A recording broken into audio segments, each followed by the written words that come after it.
दतिया विधानसभा उपचुनाव के लिए अब भाजपा के अंदर ही बवाल हो गया है। पार्टी के अधिकृत उम्मीदवार आशुतोष तिवारी के खिलाफ पूर्व गृह मंत्री नरोत्तम मिश्रा के समर्थकों ने मोर्चा खोल दिया। नरोत्तम मिश्रा को टिकट नहीं मिलने पर गुस्साए समर्थकों ने नेशनल हाईवे 44 को जाम कर दिया गया था। समर्थक नरोत्तम मिश्रा को टिकट देने की मांग कर रहे हैं। वहीं आपको बता दें कि प्रदर्शन के चलते नेशनल हाईवे आज उस पर लंबा जाम लग गया था।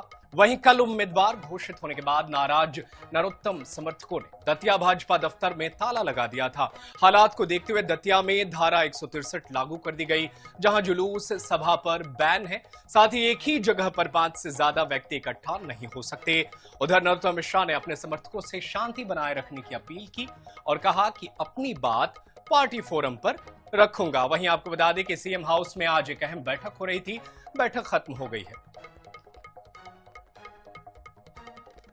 और चलिए इसी खबर पर और ज्यादा जानकारी हासिल करते हैं। हमारे साथ आईएनएच हरिभूमि के प्रधान संपादक डॉक्टर हिमांशु द्विवेदी सर जुड़ गए हैं। उनका रुख कर लेते हैं। सर, आज मुख्यमंत्री आवास पर एक अहम बैठक हुई है और क्या कुछ आप अपडेट देंगे? देखिए, हमने पहले ही थोड़ी देर पहले बात की थी नदीम आपसे भी और हमारे न्यूज एडिटर सोनल भारद्वाज जी से भी। तो मैंने स्पष्ट कहा था कि अब इस टिकट के बदलने की कोई संभावना है नहीं, क्योंकि यह टिकट जो घोषित हुआ है वो किसी असावधानी में नहीं बल्कि पर्याप्त सोच समझकर भाजपा के राष्ट्रीय नेतृत्व ने घोषित किया। पर नरोत्तम मिश्रा को अपने एक वजूद का एहसास कराना था कि वह अभी भी चुके नहीं है। तो दोनों पक्षों ने अपने अपने तरीके से प्रस्तुति कर ली। केंद्रीय नेतृत्व ने टिकट घोषित कर दिया, नरोत्तम मिश्रा ने अपनी उपस्थिति दिखा दी। पर नरोत्तम मिश्रा आज शाम को पहुंचे भोपाल में उनकी पार्टी के प्रदेश स्तर के नेताओं के साथ बैठक मुख्यमंत्री निवास में डॉक्टर मोहन यादव के यहाँ हुई। इस बैठक में 3 और लोग मौजूद थे। नरोत्तम मिश्रा के अलावा डॉक्टर मोहन यादव मौजूद थे, क्षेत्रीय संगठन मंत्री अजय जामवाल मौजूद थे और साथ साथ प्रदेश अध्यक्ष हेमंत खंडेलवाल मौजूद थे। कुल मिलाकर बातचीत का लबोलबाब यह है कि नरोत्तम मिश्रा के पास विकल्पहीनता की स्थिति, नरोत्तम मिश्रा बगावत करने की स्थिति में नहीं है, नरोत्तम मिश्रा पार्टी से टकराने की स्थिति में भी नहीं है। लेकिन नरोत्तम मिश्रा इतना जरूर चाहते थे कि पार्टी उनको पूरी तरीके से खारिज ना करे। तो उतना काम उनका हो गया कि पार्टी के प्रदेश नेतृत्व ने उनके साथ सीधे तौर पर बातचीत कर ली। नरोत्तम मिश्रा के साथ जो बैठक थी वो खत्म हो गई है। बैठक के निष्कर्ष 2-3 है। पहला ये कि नरोत्तम मिश्रा अपने समर्थकों को संदेश देंगे कि वह इस फैसले से कतई नाराज नहीं है और पार्टी नेतृत्व ने जो भी फैसला लिया है वह उनको स्वीकार है, और चूंकि उनको स्वीकार है इसलिए उनके समर्थकों को भी स्वीकार होना चाहिए। पहला। दूसरा ये कि आशुतोष तिवारी जो प्रत्याशी घोषित हुए हैं उनके नामांकन फॉर्म के दाखिले के समय पार्टी का प्रदेश नेतृत्व सामूहिकता का प्रदर्शन करेगा। अर्थात इस नामांकन भरने के दौरान मुख्यमंत्री मोहन यादव भी होंगे, हेमंत खंडेलवाल भी होंगे और साथ साथ नरोत्तम मिश्रा भी मौजूद रहेंगे, ताकि स्पष्टता रहे कि इस निर्णय में सभी की सहभागिता है। और तीसरा और आखिरी महत्वपूर्ण बात यह कि नरोत्तम मिश्रा ही अब इस चुनाव के संदर्भ में सीधे तौर पर कमान भी संभालेंगे। कुछ जगहों से खबर आ रही है कि ज्योतिराज सिंधिया को जिम्मेदारी सौंप दी गई है, पर हमारी जानकारी ये बोलती है कि ऐसा जोखिम लिया नहीं जाएगा। नरोत्तम मिश्रा को ही ये दायित्व सौंपा जाएगा कि वो इस चुनाव के अंतर्गत सुनिश्चित करें कि भाजपा प्रत्याशी चुनाव जीते। तो कुल मिलाकर 24 घंटे के घटनाक्रम के बाद भारतीय जनता पार्टी का प्रदेश नेतृत्व एक बार फिर अपनी दक्षता दिखाने में कामयाब हो गया है। जिस अनुशासन के लिए भाजपा जानी जाती है, खासतौर पर मध्य प्रदेश का संगठन जाना जाता है, उसने उसी तरीके से इस मसले को भी संभाल लिया है। प्रदेश अध्यक्ष, मुख्यमंत्री और क्षेत्रीय संगठन मंत्री की टिकड़ी ने कुल मिलाकर संवाद के माध्यम से समाधान का रास्ता खोज लिया। थोड़ी देर में ही अभी टीवी के बीच चैनलों पर नरोत्तम मिश्रा की बाइट आएगी, जिसमें वह इस निर्णय के प्रति अपनी सहमति और समर्थकों के साथ सक्रियता का आह्वान करेंगे। हमें चुनाव जीतना है, विरोधी दलों को हराना है और कुल मिलाकर भाजपा का कमल खिलाना है। तो अब दतिया के संदर्भ में कोई नए घटनाक्रम की उम्मीद नहीं है, पर अब ये देखने की बात है कि इतने बड़े घटनाक्रम के बाद कांग्रेस अभी तक प्रत्याशी घोषित क्यों नहीं कर पाई। ये भी तो सवाल है ना इतना महत्वपूर्ण कि दतिया को कांग्रेस जीतना चाहती है, लेकिन अब जब नामांकन दाखिले में 48 घंटे भी नहीं बचे, कांग्रेस पार्टी ने अभी तक अपना प्रत्याशी नहीं दिया है, तो अब वापस जो ध्यान केंद्रित होगा वो कांग्रेस के संदर्भ में होगा। भाजपा ने कुल मिलाकर अपना समाधान खोज लिया है।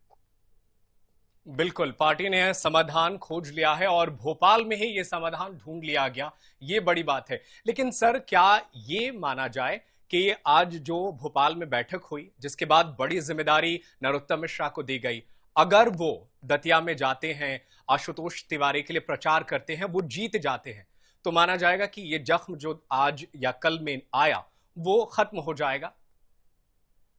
देखिए, नरोत्तम मिश्रा के हिस्से में इस जीत से कुछ हासिल होने वाला नहीं है। ये हार से नुकसान बड़ा हो सकता है। भाजपा का प्रदेश नेतृत्व या राष्ट्रीय नेतृत्व ये नहीं मानेगा कि नरोत्तम मिश्रा चाहते थे तो हम जीते, नरोत्तम मिश्रा नहीं चाहेंगे तो हम नहीं जीते। भाजपा अब किसी नेता के संदर्भ में इतनी मोहताज नहीं रही। लेकिन अगर भाजपा नहीं जीतती है तो उसकी वजह जरूर नरोत्तम मिश्रा समझे जाएंगे। तो इसलिए नरोत्तम मिश्रा के पास में विकल्पहीनता की स्थिति है। नरोत्तम मिश्रा को प्रदेश सरकार के द्वारा जेड सुरक्षा उपलब्ध कराई गई है। वर्तमान राजनीति में जेड सुरक्षा से भी आपका माहौल बना रहता है, एक ऑरा बना रहता है, एक बड़े नेता के तौर पर आपकी छवि बनी रहती है। आप पार्टी के साथ रहकर, सरकार के साथ रहकर, समन्वय के साथ रहकर इस प्रकार की सुविधा को बनाए रख सकते हैं, पार्टी से टकरा कर नहीं। आज भी भोपाल में नरोत्तम मिश्रा के पास एक बड़ा बंगला है। किस लिए? क्योंकि वो पार्टी के बड़े नेता है, पार्टी के जरूरतों के संदर्भ में खड़े रहने वाले नेता है। हमने पहले बताया कि लोकसभा चुनाव के समय पर उन्होंने बड़ी भूमिका निभाई।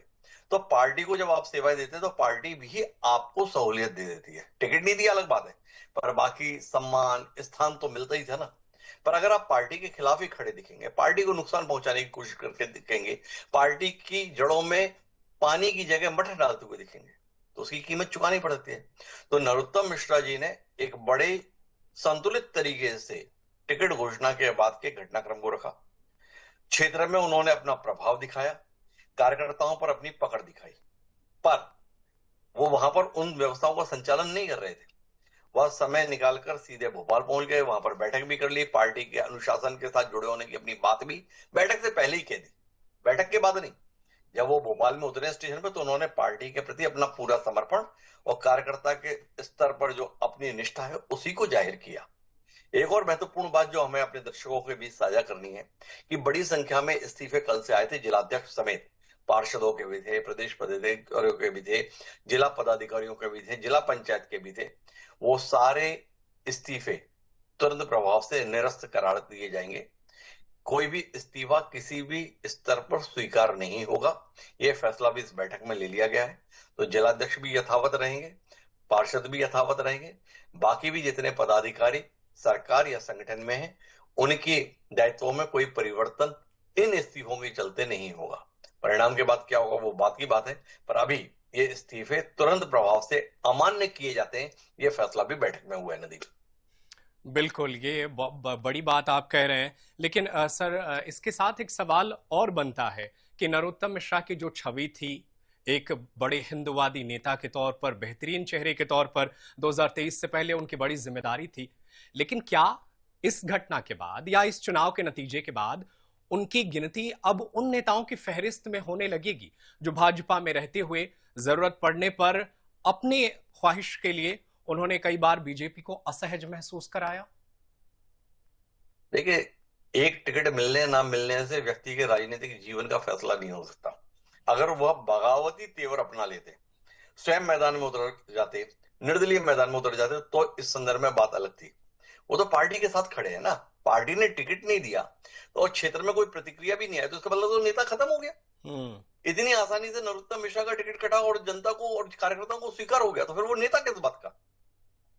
तो जो कुछ भी दतिया में हुआ है उसने नरोत्तम मिश्रा की हनक, धमक और चबक तीनों का एहसास प्रदेश के लोगों, प्रदेश के नेतृत्व और राष्ट्रीय नेतृत्व को कराया है। पर नरोत्तम मिश्रा ने मर्यादा को नहीं लांघा है। नरोत्तम मिश्रा ने पार्टी के खिलाफ कोई बात नहीं कही, नरोत्तम मिश्रा ने आशुतोष तिवारी के खिलाफ कोई बात नहीं कही और नरोत्तम मिश्रा ने इस निर्णय को अस्वीकार भी नहीं किया। तो इसलिए पार्टी के स्तर पर तो वह अपने आप को एक समर्पित कार्यकर्ता के तौर पर बताने में कामयाबी रहे ना। साथ साथ उन्होंने ये जरूर एहसास करा दिया कि देखो जो भी आपके पास रिपोर्ट आई हो कि मेरी क्षेत्र में स्वीकारता नहीं है, लोकप्रियता नहीं है, मैं चुनाव हार जाऊंगा, तो ऐसा नहीं है। देखो मेरा टिकट कटने भर की प्रतिक्रिया इतनी तीव्र है, बाकी जो आप कह रहे हैं वो मैं करने के लिए तैयार हूं। तो नरोत्तम मिश्रा खत्म नहीं हो गए। नरोत्तम मिश्रा का अभी भी भविष्य है, भविष्य की संभावनाएं उनके साथ हैं। अब वो संभावना उन्हें कहां लेकर जाएंगी, कैसे लेकर जाएंगी, ये आने वाला वक्त ही बताएगा। पर अभी इस घटनाक्रम के चलते नरोत्तम मिश्रा का राजनीतिक जीवन ना तो खतरे में आया, ना समाप्ति हुआ। उन्होंने अपने आप को इस तरीके से प्रस्तुत किया है कि पार्टी उनके संदर्भ में कोई शिकायती लहजा नहीं अपना सकती है। बिल्कुल, तो ये बड़ी बात कह रहे हैं, तो बहुत शुक्रिया सर हमारे साथ जुड़ने के लिए और अहम बात INH 24/7 के दर्शकों को बताने के लिए।